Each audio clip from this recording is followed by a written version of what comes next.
You are live. What's up, gentlemen? How you doing? Pretty awesome.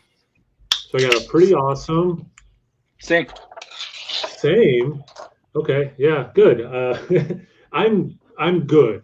I'm good. I wouldn't go as far as I'm pretty awesome, but I do feel good. Um, I think before we do anything else, we have to say what we're drinking. I think we're contractually obligated to do that. So, Mike, what are you drinking? I am drinking Synchronous, which is a double IPA from Spyglass with Mosaic, Cool. Rawaka, and some experimental hop. Nice. Have you had it before? Drunk, yes, not sober. Nice. How about you, Matt? What are you drinking? I am drinking a new brewery I've never had before. This is Equal Parts Brewing. It's their Gorlami. Oh, Remember Inglourious Bastards when they introduced the Italian bunch, and it's like his name is Gorlami, and he's like kept asking him to say it, and he's like, Brad Pitt's like Gorlami, you know? yeah. That's what it's named. It's an Italian Pilsner from a brewery I never had before, geometric patterns, and it is effing delicious. Did you review it? I just did, yeah, right before this, yeah. Nice. Came from my Rob from Texas sent me a beer barrel, and there was a bunch of Pilsner in there because he knows who I am. Nice. That first scene in Inglourious Bastards is like one of the best scenes in any movie ever. I mean, yeah, when he's kind of like feeling out the whole family and all that, yeah. Yeah. I'm drinking New Glarus raspberry tart. I have a bunch of these, and I'm like, man, these are really good. It's a hot day. This will be nice. Man, those New Glarus tarts, man. Oh, it's like the adult version of Jolly Ranchers. It's amazing. They're so good. They're so good. All right, so we got that out of the way. And so, new idea I had, devote Thursdays to talking about beer stuff. And Matt and at least one other person was like, you got to do these live. And I do want to do as many of these live as I can. One of the reasons I want to do these is sometimes it's hard for me to do live streams. So it's giving me opportunity, hopefully, to interact with people, even if it's not live. But I was super stoked that today totally worked out. I could do it live. So Matt, and I'm forgetting who else said you should do these live, but good idea. Thank you. So both of the first two topics I want to talk about both come from Toby. We might start riffing at some point or just kind of just start hanging out, which is cool and fine. The first topic I want to do, though, beer snobbery. And I do think in a lot of hobbies, you can get people who are elitist, who think they're better, how they do it is better. For this specific hobby, what you're drinking could make you better or inferior. And okay, Mike, so you got your hand up. You got something to go with already? No, just joking. That I was saying that I was a snob. Oh, well, yeah. I mean, there's something I can think of about beer snobbery involves Mike in some capacity. All right, so I'm gonna stop. I'm gonna start opposite direction. I think I have not run into it that much on a personal level. I'd say the same. Occasional, but not for real. Not like in a way that the funny videos show. I mean, I get that. Like, I understand what you're talking about on a personal level. Like, but it also has to do with like your beer universe. Like personally, like where do you lie on that food chain? Do you know what I mean? Like, are you the top of that food chain? So if like the people that you interact with beer wise are people that are kind of dip their toe in the water or flirt with it, then you know how they say, like, when you look around the room for the idiot, there's always an idiot in the room, and when you can't find him, it's you. It's kind of like you look around the room for the beer snob, you can't find him, it's probably you. That might be more the case than anything else. So, I say this a lot on the channel. I'm a teacher. I'm a social teacher, and I'm always saying you got to define the term. So, beer snob, beer elitism. So, how are we defining a beer snob? Like, is it someone who's judgmental? Is it someone who just makes a point to drink what they think is the best tasting beer? Or is there other parts of being a beer snob? 'Cause to me, a beer snob could be different than an elitist. No, I agree with that. Pretty much. I mean, it depends on how you want to define it, but it's like for me, if I was gonna like knee jerk like define them, like a beer snob would be a person that like just it's like a Belgian, it's a Belgian quad and a Belgian dark. All Belgian quads are Belgian darks, but not all Belgian darks are Belgian quads. So it's like all beer elitists are beer snobs, but not all beer snobs are beer elitists in the sense that, like, you know, depending on what kind of path you're at in your beerdom, you know, if like you're into the super triple hazy Fidens IPA, like, and that's the shit that really makes things tick. And then you're like, I'm a beer snob. This is what really the pinnacle in the level of whatever that is the top of the food chain. But when you're talking about beer elitism, I actually start to think you get into like not just beer taste, but also rarity, and also like, you know, like pure, you know, like I have this Lou Pepe Creek from 1987 that is worth like $27,000. So that is what makes me elite, is because I have this rare fucking lambic that nobody else has. So it's a little bit different, you know. I'll see it on. What about? Go ahead, Mike. Sorry. What about? All right. I remember being. I was at a party when I was probably 25, and I was there with. I brought a like a 6-pack or something of Flying Dog Gonzo Porter,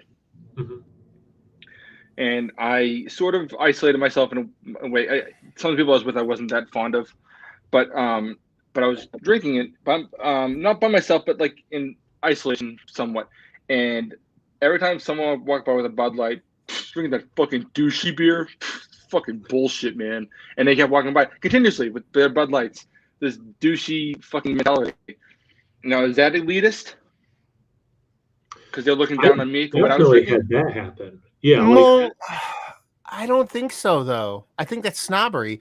That's like someone laughing at someone. That's like a person who's sitting at Olive Garden laughing at someone who's drinking or eating Pizza Hut. But then there's somebody in Italy who spent $9 million to go sit at a cafe that like is being served from a chef that's only serving them from the night. Like, that's elite. You know what I mean? Like, that's the definition for me. Like, I don't think you're acting elite. It's like the sports, it's like the athlete, or it's like the musician who makes only like $250,000 a year, but has like a fucking 9 Rolls Royces. Like, he's living beyond his means at that point. You know what I mean? Like, you could act like you're elite, but you're not really elite. But not that elite's a good thing either. Mm-hmm. So that's just my take on it. Yep. I've definitely had it what seems reversed to me, where like someone who drinks a cheap, mass-produced, you know, they're using rice to cut costs, whatever kind of a beer, thinking they're better than the more artisanal beer I might be drinking. I've certainly experienced that. I do think on social media, there are some people like, you know, I follow on Instagram or whatever, who, like Matt was saying before, here's how rare the beer I'm drinking, or constantly I'm drinking the rarest, you know, like, so I have seen that, but like in my circle of friends, or like beer share, like an actual human interaction, like real people, not, you know, online. I think like if someone has something that's hard to get or whatever, that they're like stoked to share it. And at least the ones I've been to, no one's just like, you're so lucky I'm allowing you to taste this. It's more of like, I can't believe I scored this, you know, make sure everyone gets some, you know, like cool vibe. But definitely, I think there are people online who are the other way. Yeah. You could actually even take it like deeper than that, man. Like, it's like, because I know a lot of people that like live in multiple worlds. Like, I know people that like are like the person that's like, I want to share this with you, but they're only want to share it with the other people who are like them. Like, they're like, well, I'll share, you know, like almost like I want to share this rare thing, and I don't want you to even like pay for it or put money towards it, but at the same time be like, I want to save it for these other people that do the same thing that I do. Like, it's almost like a one-upmanship game when it comes to that, to a certain extent. Yeah. I could see that. And that's lame. Like, you know, it is what it is. We all have lame shit that we do. But when you were talking about like the Budweiser person, like, or whatever, kind of like reverse whatever elitism, being like, hey, that person's drinking craft beer, poo on them. Like it's like a weird thing because beer's like thought to be this kind of accessible, like everyman kind of thing. But then like, you know, like we take this like down to earth, like, you know, sweat of our brow drink. And the people that are into it, the beer snobs, the beer elitists, whoever you want to call yourself or categorize yourself as, like, we want to live in both worlds. We want that beverage to be important, but at the same time we want it to be everyman. So it's like a weird kind of paradox or whatever you want to call it, that we like, this is very important, but it's also should be accessible to everybody. Like, which one is it? Yeah. You know? And kind of on that point too, like, I do try to drink things that I like, you know, and that can be cheap, expensive, rare, easy to find, like whatever, you know. I think it's, so that could make me a snob or not. The thing that I find interesting related to this is people who think they should drink beer around me, or like they don't get, you know, a glass of wine at dinner because they're with the beer guy. And I remember like dating my wife early on. I'm like, I don't care if you order a beer versus a wine or nothing, you know. And like, I don't know if that was an aura, or if it, you know, like that I was putting out there, or if that was just a, you know, oh yeah, he's the beer guy. And then when you start doing the beer channel, yeah, you got a beer channel, man. You must only drink blah, blah, blah, blah, blah. Or like, sorry, all I got's this at the party. It's like, I'll drink whatever, you know. I don't know. Didn't really, that statement didn't really give you guys much to work with. No, I actually know exactly what you're talking about, man. Like I deal with it a lot, but more specifically, like Liesel, my wife's uncle, Bodo. His actual name is Bodo, by the way. And he's into beer, but he's like a classic, like, you know, he's off the boat from Germany. You know what I mean? Like he was a kid when he came over, but you know, and he likes beer, and he always like, you know, comes over with like classic old school shit. And sometimes I feel like he gives like a little bit of like, I'm sorry I brought this basic bitch shit. I'm like, no, dude, I love this stuff. Like, you have no idea. I love the shit out of this stuff. And it's like one of those things where it's like, you don't have to be, maybe that's like part of it, is that you're just like, you like everything. I mean, I like everything. I like what's tasty. I don't care where it comes. I like Elio's pizza, and I like that super artisanal place on the street, man. Yeah. McDonald's is delicious, and I make the world's best gourmet hamburger. Like, what the fuck? What's up, Bruce? That's not oh, no, it's not Bruce. That's the kitty. Yeah. Have you had that cat for a while? Years. Long Bruce. I say cats, so I don't fuck with them that much. Here, let me, what's up, Alex? What's up? Now, Alex, I saw that you just did a review of CBS. I'm not a fan of Founders. They did some stuff that I'm not a fan of. I mean, I love stouts. I love coffee. I love maple syrup. I love bourbon barrels. I've been consuming a lot of bourbon barrel aged maple syrup specifically. But yeah, I can't get behind Founders. Some of their stuff they did racially, I can't get behind. Yeah. Feel the sub count going away right now. Yeah, I know. That could be a topic for another day. Get some beer tubers on here talking about freaking analytics and what that's been doing the last few months. Anyway, yeah, back on topic. Or talking about boundaries as far as what you will drink or won't. What's that? I was saying, or you could have a conversation about like where your boundaries are as far as what you will and won't deal with from like. Yeah, that'd be a good time. I mean, we can talk about whatever. Like I tried to pick something that was not serious, but more serious, and then something to just be fun with the beer snacks. But yeah, I mean, where you're bound, yeah, it's tough. Yeah, we can lean into this conversation. You know, when and that was a topic actually someone suggested that I do at some point. I know Matt and I have talked about this. I forget if this was whole group text or just him and I. sometimes it's weird being a guy talking about some of the stuff that's happening to women in the beer industry. But then also, I mean, it's the same thing as being white guys doing all the black is beautiful, talking about, you know, racial things. But also, like, or do you still talk about it because you're trying to give a voice to it and you know, educate, show your where your loyalties are, show you where your sympathies are. But like, and I know Mike, Sean, and I talked about this the other day. That was just the three of us. Like, one person says something about a brewery. That's one person. They had a bad experience. I don't know how much I can, you know, essentially without any evidence. It's just one person saying something. I mean, Founders, there was a lot of documentation. That was easy to believe. If it's, you know, I'll randomly pick a brewery, Hill Farmstead.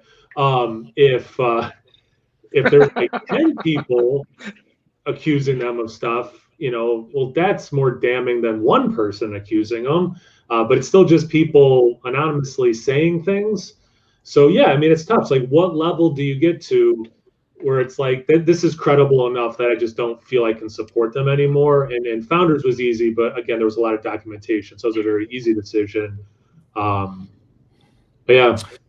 It's very hard. I'm glad I don't live in that world, at least as far as like someone that has to like I try to talk about things. We've tried to talk about things and stuff like that, but it's very hard to kind of talk about stuff when you don't have a clear cut kind of path to what the conversation is. Because not that you want people that are standing up for what they know and what they believe and what they've experienced, and you don't want to demean them, or you don't want to, not, that's the wrong word I'm looking for.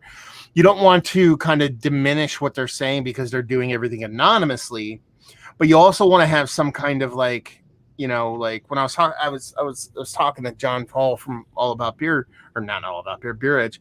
And it's like, you know, when you're talking about investigative journalism, there's a path to take about stuff, and when everything's anonymous, it's like there's no path to take to have the conversation. So it's like, at what point is what, when it, you know, you don't want to say, oh, this person's anonymous, so you dismiss everything they say, but you also don't want to be like, well, everything that anonymous comes out is 100% fucking the truth. And the flip side of things, when you talk about a place like Tired Hands or Hill Farmstead, when you talk about the craft beer community, and be like, well, though, you know, Hill Farmstead had a bunch of knocks in Brand's thing. You had Tired Hands had a bunch of knocks. Well, they're also the largest, most popular places, so they're going to have most of the knocks.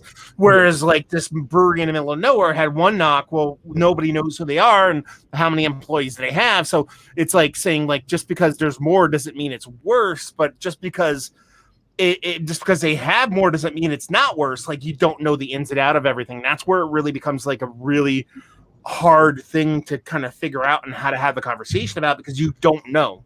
You don't know, even though you know, because it exists. We're not denying that it exists. We all know that it exists, but we don't know at what level and what extent and what's real. And that's where, like, when people talk about having that conversation, I would love to have it. I just don't feel qualified enough to fucking have it. You know what I mean? Yeah. No, exactly. And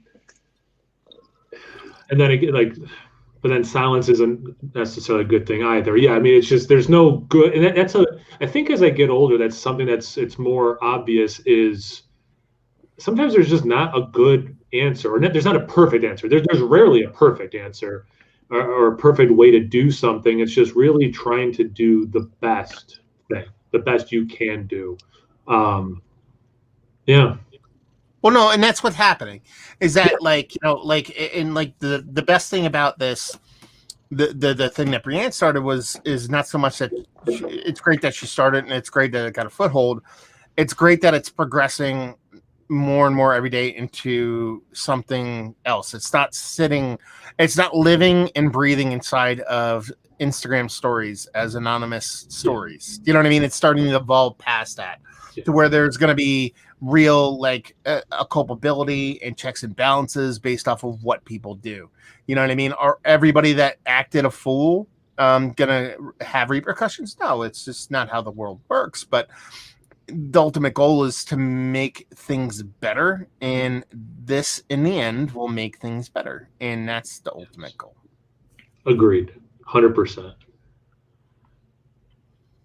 Mike, any thoughts on this? So we can jump topics. We can. Well, the only thing I actually this might not be that relevant, I guess, is I get weird about this type of stuff because you know, like I know that Richard Wagner was a piece of shit, but I still like listening to Ride of the Valkyries.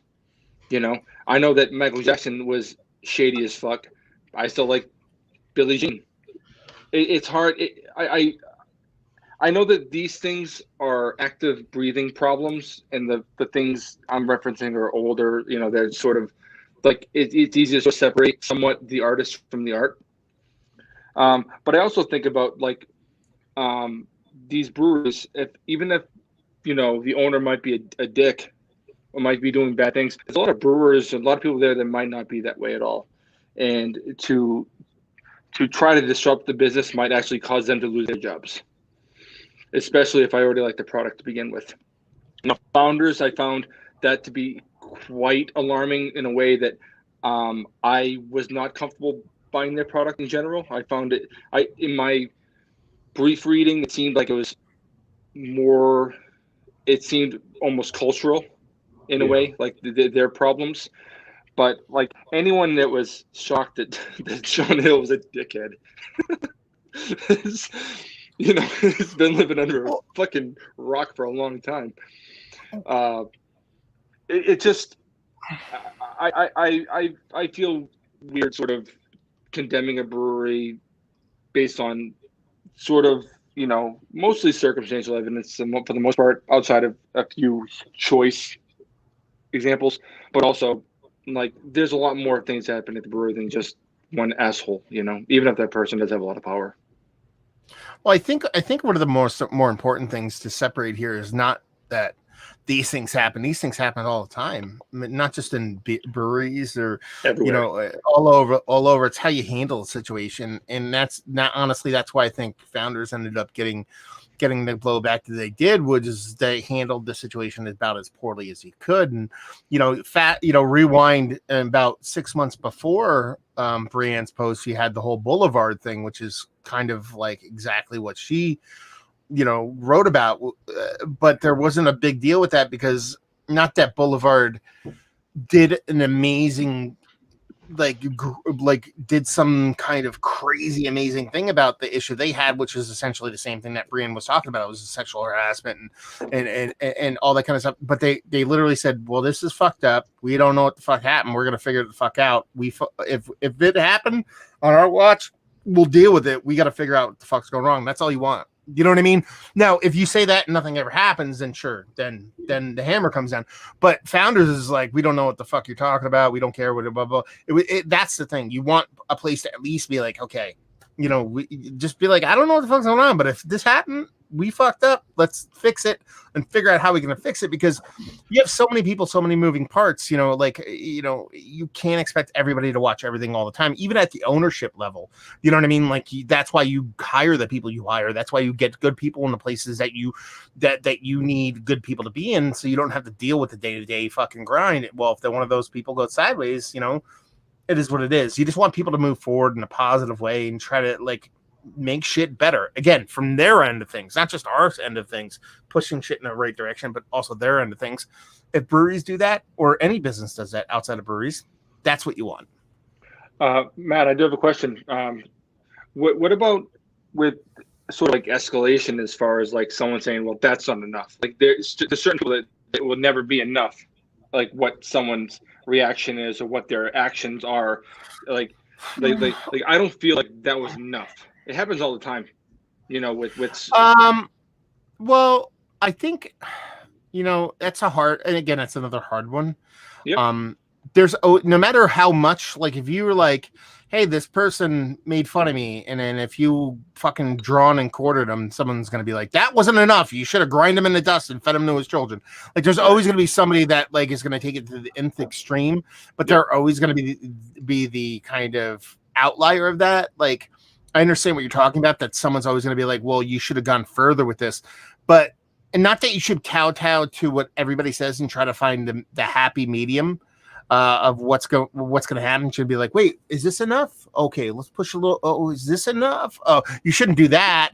But I think, you know, that's why you have to have good people making good decisions. You have to have level-headed people, making good decisions, and let's put it this way. If you do something and like 99% of the people are like, yeah, dude, that's a joke.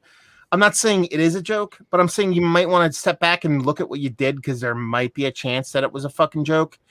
Or if you did a bunch of stuff and then like 5% of the voices are like, you didn't do enough. I'm not saying you should dismiss those 5%, but step back and be like, did we really do enough?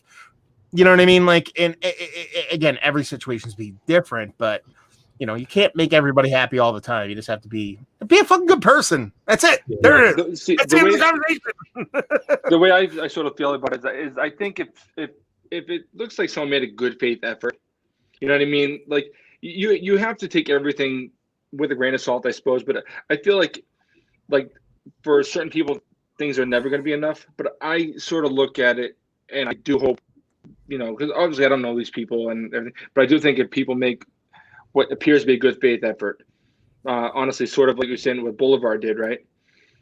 I take that as, it's just, you got to sort of you have to sort of forgive eventually, somewhat. Well, as long as people make a good faith effort. But the good faith effort is also like saying like that's very much kind of open for interpretation. Oh, facts. You're right. And this is probably the most cryptic way I could put it, but it's probably the best way I could put it, because I feel like I have that kind of ability, and I'm sure we all think we do at some certain extent. It has to pass the smell test.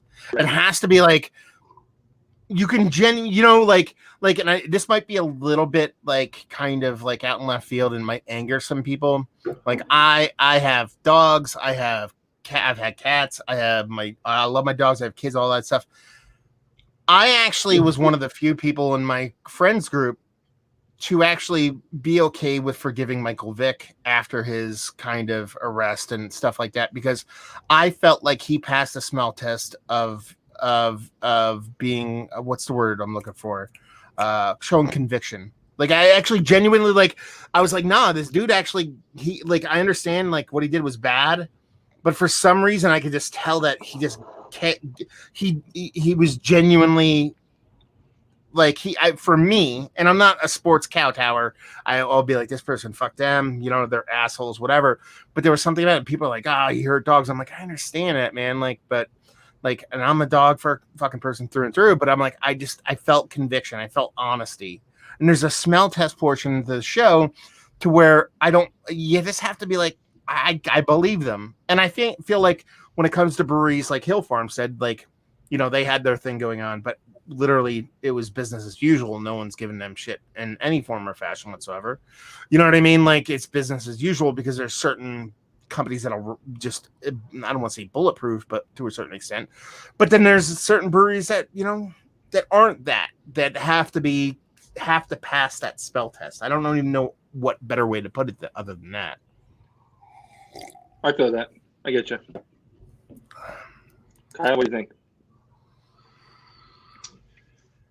Yeah, I mean, it is an individual thing. So like what they did has to make me feel good. Like that's only, at the end of the day, that's the only thing that matters is, do I feel like they did enough? And again, that's what the Founders is just the easiest example, because, they even hired a woman to be like, to help them, move forward, and they didn't do anything. So she quit. She's like, yeah, like it was like just for show, token job. Like there was no real change. So it's like you had the opportunity, you took the step that should have been the right direction, but it was all for show, and it just made it that much easier. And I forgot about Boulevard. I'm glad Matt brought that back up, because they did do more to the point where I forgot about it. Like I was like, this sucks. Like I like Boulevard. And then I remember, reading about it and be like, oh, okay, no, actually, to use his term, smell test. I'm like, oh yeah, no, like this is what you do. The best case scenario is a brewery doesn't do it, right? The second best is they learn from it, they move on and make real change.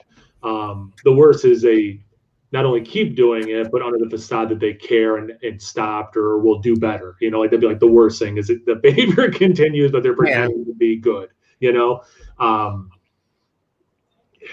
Yeah, I mean, I think Founders is the only brewery at this point that I'm like, I want sometimes to buy their stuff, but I won't.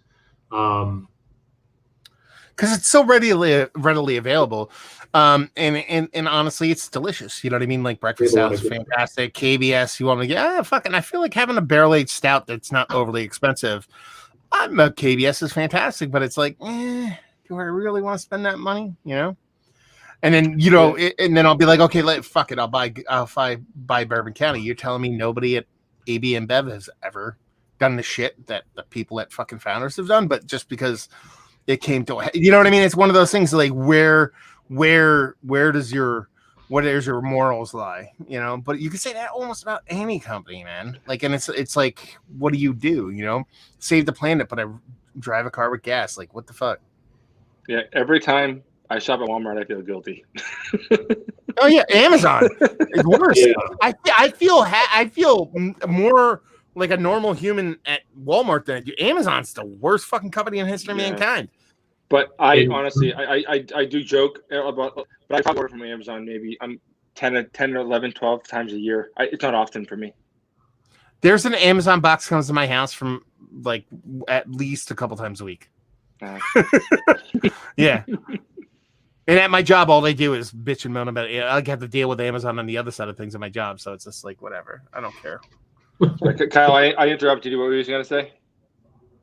Well, Walmart used to be like, the number one.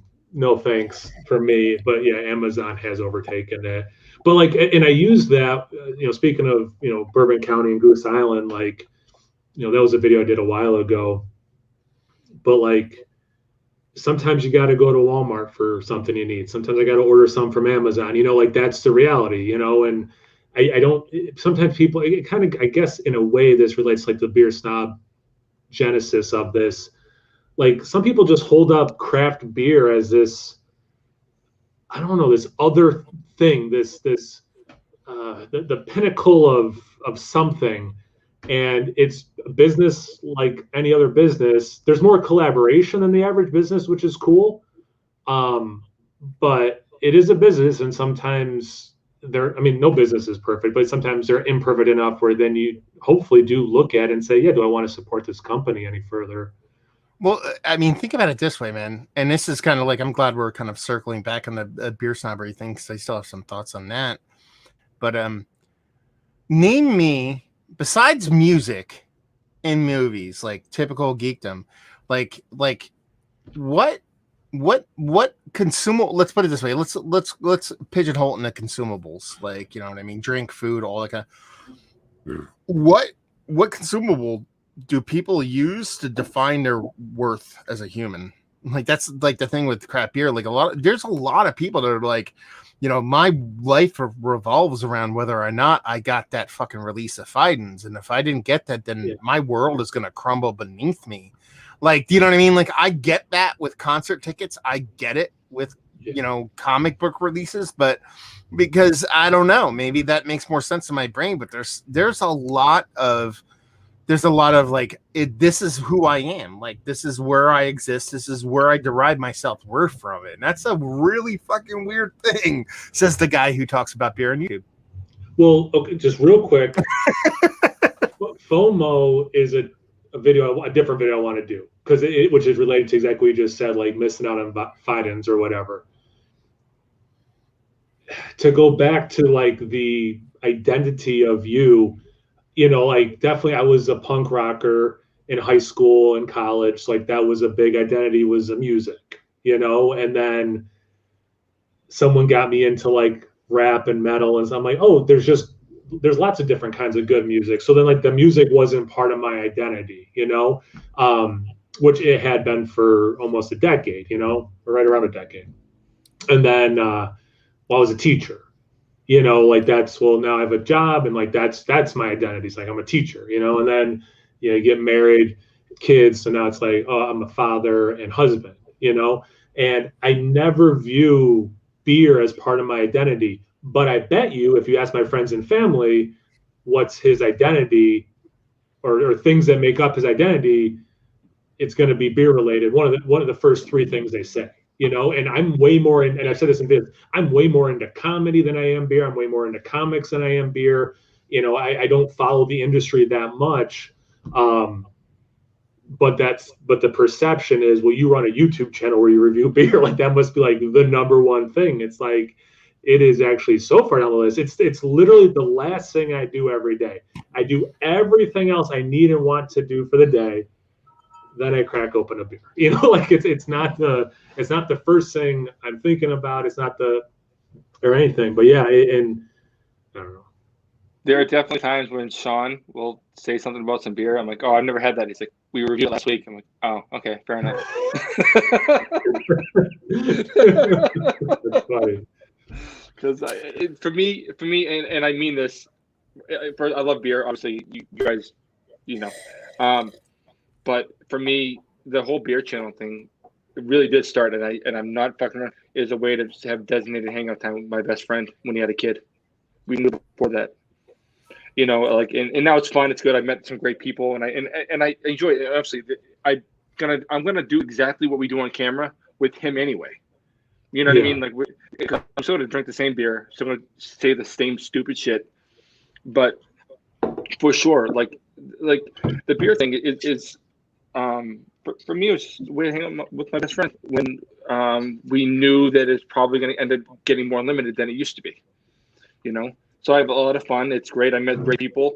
And obviously, like, I wonder if Sean and I would still be as close without it. I don't know. But it isn't something that I think about unless I'm doing these types of videos or live streams or recording. I don't think about beer. I mean, I guess like sometimes I'm like, maybe I just I want to hit Spyglass and go get some beer, you know. But I never think about like going to Treehouse anymore. I don't know. Fuck. That sounds good. Probably not going to drive there. It's, you know, Spyglass is so good. Spyglass is so good for sure. But like, did I want to try that Banana Julius? Yeah, I wanted to try that. Yeah. I'll drive to fucking Canton. Oh, not Canton. Sorry, Charlton. And the vanilla one. Well, I can build off of that. You know, I think we've all done our craft beer origin stories, but I'll do mine again real quick. But like I was living alone, and so if I was drinking a beer, I liked sometimes seeing if someone else was doing a beer review and be like, oh, okay, so this is the tasting notes they're getting. How's that compare to what I'm getting? And I'm like, oh, I'll start one where I do that, and give me something to do. But like Mike was just saying, that was the starting point. The friendship thing has just been amazing. You know, like, you know, we have Beer Tuberpalooza coming up in less than a month now. And can't wait. You know, when Mike, Sean, and I were talking about getting an Airbnb together for this year, I was hoping that they maybe wanted to make a little bit longer of a weekend out of it, go down Friday. And I think Sean brought it up before I did. And I said, I don't want to sound like a sad sack, but like I need some friend time. And it's a combination of COVID. It's a combination of I moved to an area where I used to know a lot of people, and I don't know a lot of people here. So like I'm like, yes, friend time, which is now evolving to include even more people on Friday. Like I wasn't even thinking maybe other people would take Friday off. So now it looks like we're gonna have even more fun to make it more of a weekend than just a little bit on Friday and then Saturday all day. But yeah, so like just build on what Mike was saying, like the thing I think, I mean, I've gotten to try a lot of cool beer. You know, people have been super generous. Like all that stuff is amazing. And some of those people I talk to and like some are friends, some are acquaintances, but like we talk enough where, you know, maybe we're getting closer to like friend. I know, Matt, like you had at least one person at your wedding who you met, you know, but that is even the beer tube channel. The number one thing to me isn't the beer, it's the people. Yeah. I was like, how we went about the Beer Tuberpalooza the first year, and it took us like 6 months to figure out a date. The fact that we figured out a date and you guys booked an Airbnb in like 36 hours, I was like, what's going on right now? Like that was the funniest part about it, but it also spoke volumes because it was just like, you know, it's like, you know, all of us are vaccinated, you know, all of us, you know, even if like, let's say like, you know, no, we're all vaccinated, but I'm just saying it's not like all of us are out like, grinding it up in a club or hanging out at a bunch of concerts. We're all very much social distancing people. So it's like, even though we're not a family unit, you know what I mean? It is almost like we are to a certain extent. So the fact that it was like, and the funniest part is that like my wife pushed me for it, because I didn't even think about it. She's going, "You gonna do your beer thing this year?" And that's what she calls beer too, lose your beer thing. And I'm like, "You can do your beer thing, you can do your beer thing, you can do your beer thing." And with last year's COVID, and now I have the kid, and I'm like, I didn't even think about it, but she kept kind of like bringing it up. I'm like, fuck it, and that's why I was like, mention it, let's do it. And honestly, it's like twice the amount of people are coming this year. So it's like crazy, so it should, no, it's, I'm super pumped, man. I can't wait. Less than a month. Holy shit. Yeah. One of the things I remember best about the thing, and it was very cool. I was having a lot of panic attacks at the time. I didn't know what it was at the time, but I realized now what it was. So I got a little distant a few times because I was just not feeling well. But I did have a good time the whole day. It was really, really fun. It was great. All the breweries we hit were really good. It was nice meeting. I never met Keith. I never really talked to him in any form until we got there. And then I was talking to your friend who works at the brewery. I don't remember his name, but I was Cool Joe. Cool Joe. Yeah, cool guy. But was Lame Joe. But I was talking to him like a lot, but like even after we Kyle and Sean and I went back to the Airbnb, like even then it was still fun. The whole thing was fun the whole day. The breweries were fun. The event was fun. Even after, like, it wasn't like we were all like Kyle and I were close. Like I think we met once before, maybe twice, but it was just like the whole day. Everything was fun. All the people we met were fun. Yeah. Everything we did was really cool. The whole experience was great, and I'm glad we're gonna get even a little more time to do kind of what we did, because it was just kind of a cool thing where people were sort of like-minded. It was fun. I'm really excited about it. And I pulled up Joe. I didn't realize, Joe, you were watching, so that's funny. But like, I know I've said this story before, but like when I met Joe, Beer Patrol Joe, in person, I didn't like introduce myself because I felt like I knew him already. It was just like that effortless, which was really cool. It was just, yeah. And then like you were saying, Joe, Matt, what's the brewery he works? River Horse. Thank you. Talking to him and Keith, who I didn't know at the time, it was just like just cool people. It was just cool. It was just super cool. I'm so broken up on not being able to go to. I don't know, man, but like, we're gonna have Joe's gonna make an appearance on live cam, and we're gonna make him just not drink beer, but just make fun of us drinking beer or something like that. We'll figure out something. You'll be involved, brother. Yeah, we can go on his OnlyFans. There you go. Money. I've been so much more conscious of inviting friends over more often for drinks now. We're COVID outside, super safe with shrimpers. Like tomorrow, or it's Thursday. So this Saturday, like I was like, maybe we could have a couple people over. My wife's like, well, let's go over to some of her work friends. I'm like, I just want to do something, and that's why I was like, maybe invite some of your work friends over. And she put it out there. Then another one was like, how would we just go over to our house? So anyway, so I'm just like, we'll be outside, grilling, a couple drinks. I'm like, No, it's gonna be it'll be a good time to hang out. And that's honestly, if you talk about like, if you want to kind of like start to steer this back into the original conversation about beer snobbery and all that kind of stuff, is that, the ultimate goal of all this, beer facilitates conversation, and it's everybody hanging out, having a good time and talking about things. And that's what it boils down to. So if you talk about beer snobbery or beer elitism, typically if you encounter somebody like that, it ends up sticking out like a sore thumb, because that person has nothing to bring to the interaction or conversation other than the fact that they brought beer and they know something about the beer that they brought or the beer that somebody else brought. There's no kind of like, okay, let's get out of our comfort zone and talk about life and movies and music and all those kind of things.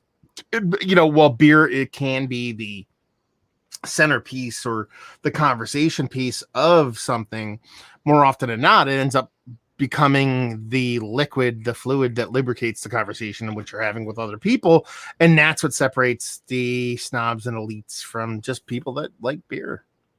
If we want to talk about snobbery, this is the thing I remember most about that trip. Jenny Cream Ale. That's what I remember best. That's what I remember best. And I that's not even a joke. It's what I remember best. And we had the beer, everything, it was good, everything. But like the beer I remember best, that cream ale. Seriously, it's something that like I think about. I've seen that stores a few times. Like, I should probably buy that.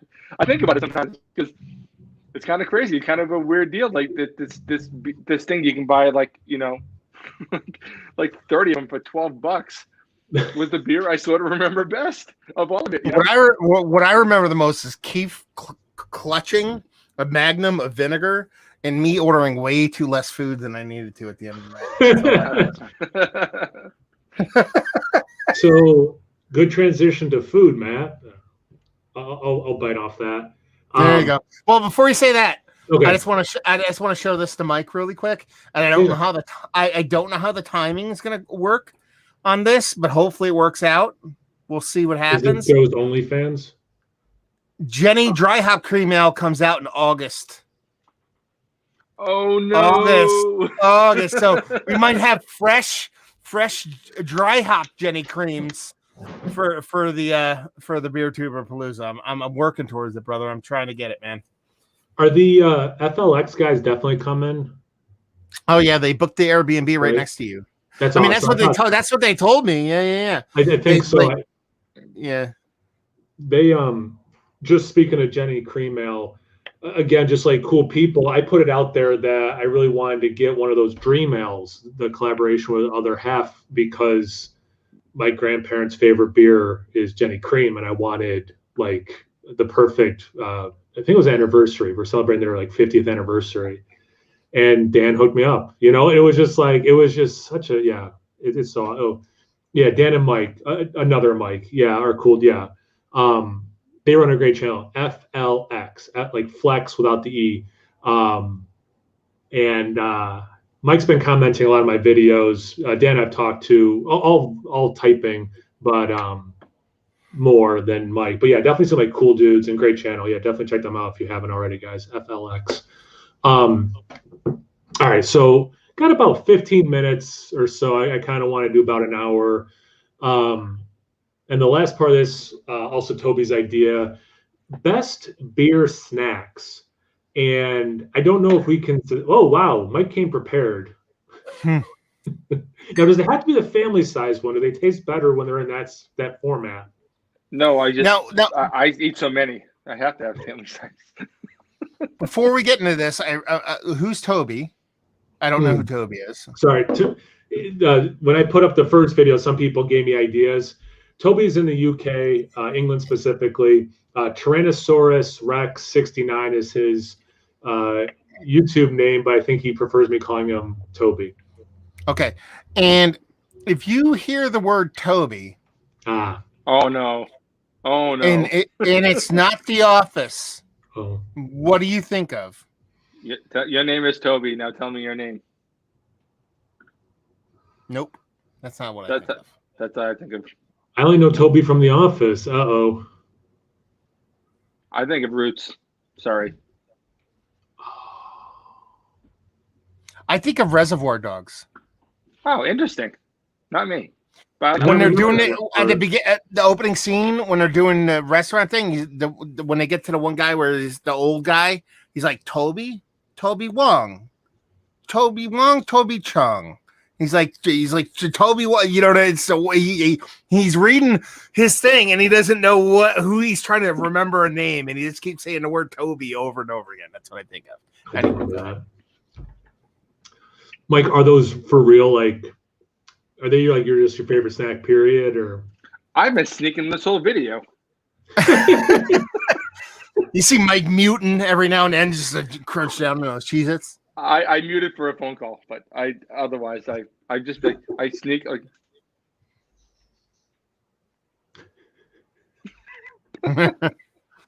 Okay, Good. fair enough. Dude, I fucking love cheese. It's, Jesus Christ. I would honestly, I would give that literally like 100% credit for my weight gain.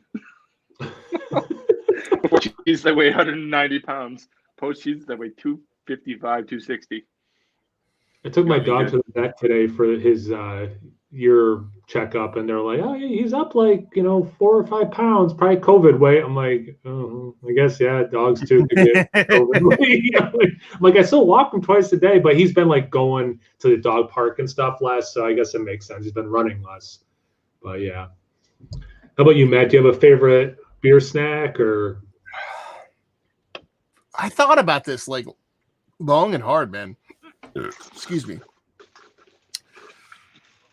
I mean, I am like I was originally. I was gonna say salsa and chips. Like I'm a salsa junkie. Like I love salsa. Yeah. Like almost like the chips are irrelevant. I just want to shovel salsa into my face hole.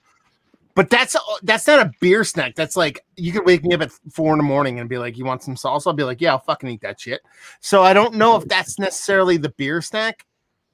Man, chips, man. Not to be the typical fat guy. Just anything I can shove in my mouth that crunches is honestly fantastic. But I will say this. More beer, I think, is the beer snack. Yeah, that's the best beer snack is more beer. Matt, that does remind me, not the beer, but the chips. When I first started drinking, I would go meet up with a couple of friends, including Sean, who back then we called Fury, but because we had a bunch of Sean's in the group. But we'd all meet down at another Sean's apartment, and when I started drinking, I was 19. I was a lot older than most of my friends who started drinking when they were like 14 or 15. But I would be so fucked up, out of my mind, and I would crawl to the elevator downstairs to this place on the corner of Tremont and Boylston, I think, in Boston, and I would get a big bag of tortilla chips and the queso cheese in a jar. Yeah. And I would be fucked up eating it all over my face. Yeah, like hands everywhere, like shit all over your chest. Yeah, like all over. Like a queso vampire. And like completely Queso vampire. Just like queso vampire.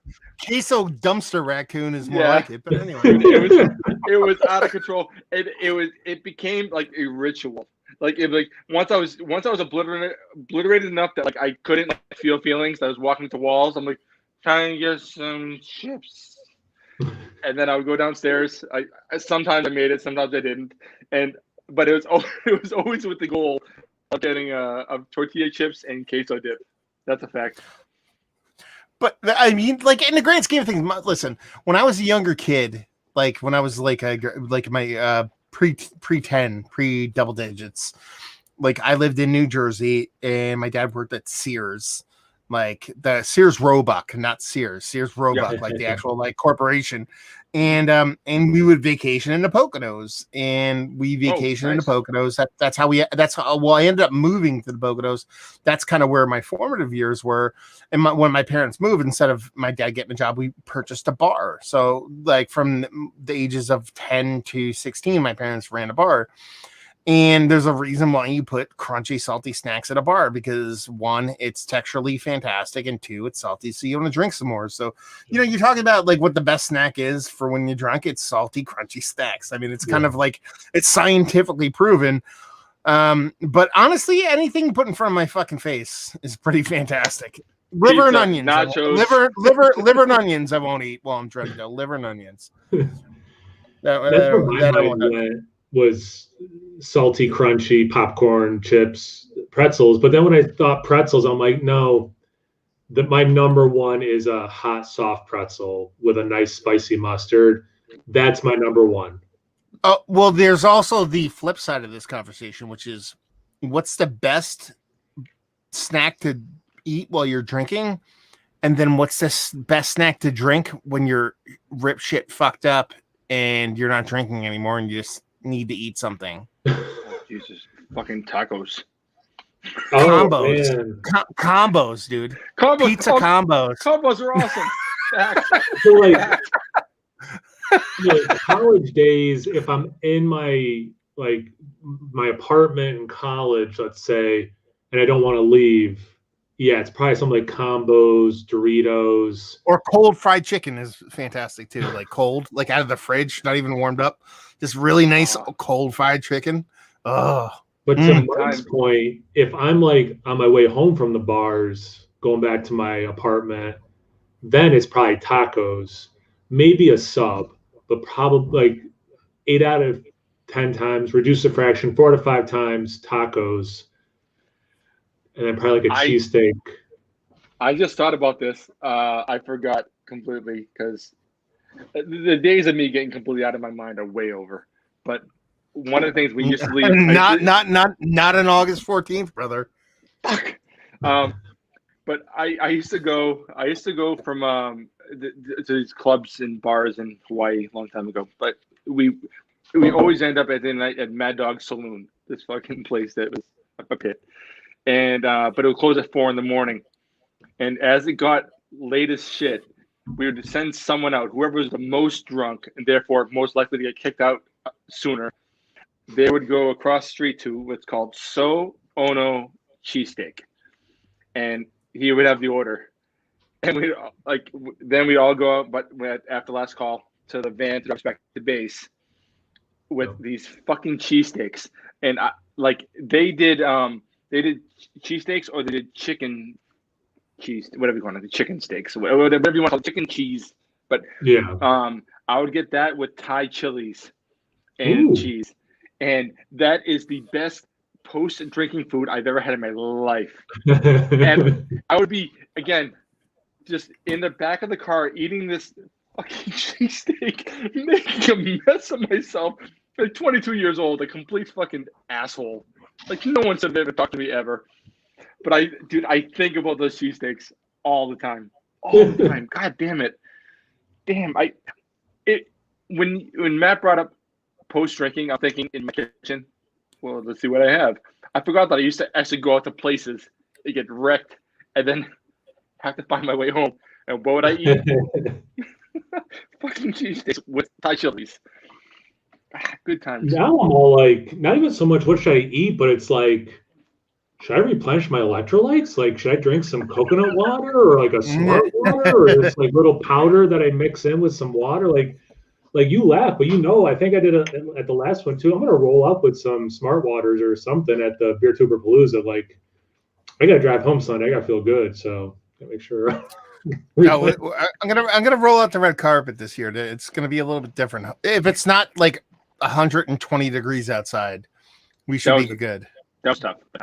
I get it. It was the hottest day in the last like 40 or 50 years. It really was. Like that's like people will think the real feel was 118. The real feel was 118. It was nuts. It was so hot. It was horrible. It was so bad. The temperature, I mean, was so bad. No, it sounds like I watched both your videos, Matt, that you put out there about it. I like the idea of I like some of the ideas you put up, like some live streaming stuff. You got the Porta Johns, things like that. Like, I definitely sounds like get some cool ideas. Yeah, we have the Porta Johns out there already. I wired out there for internet, so internet's good to go. So we'll see what happens. Yeah. No, I love that. I think that's gonna be awesome. Oh, Mass Landing. Nice. It's their Kolsch. It's okay. I had that actually. Yeah. Well, I'm drinking with a stange, like a Kolsch should be drink. All right, Matt Gianni, we just hit the hour mark, or we're about to hit the hour mark. Again, Toby, thanks for the ideas, man. I really appreciate it. Matt at Massive Beer Reviews and Beer Massive Podcast. Mike at NerdSense, nerdsense.net, or just go on YouTube. You're already on YouTube. I'm sure if you watch me, you watch those guys, but if not, make sure you check out Matt at Massive Beers and Mike at NerdSense. Chat, thank you very much for contributing. Anyone who wants to comment after this live stream is done, just put in the comment section below. I will respond. And I'm Kyle from No Hype Beer Reviews. Bye.